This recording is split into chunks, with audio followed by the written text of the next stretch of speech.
வேக வச்ச சிக்கனை இதோட சேர்த்து ஆட் பண்ணிக்கலாம்.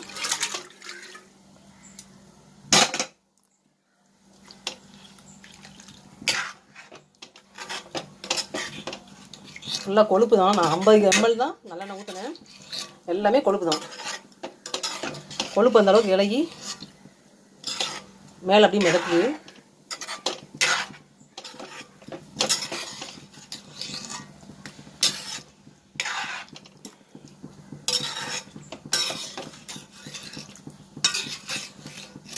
சப்பாத்திக்கு நல்லாயிருக்கும், பரோட்டாக்கு நல்லாயிருக்கும், ரசம் வச்சு சாதம் விதைய வச்சு சாப்பிட்றதுக்கு நல்லாயிருக்கும், சாதத்தில் விரைவி சாப்பிட்றதுக்கு நல்லாயிருக்கும்.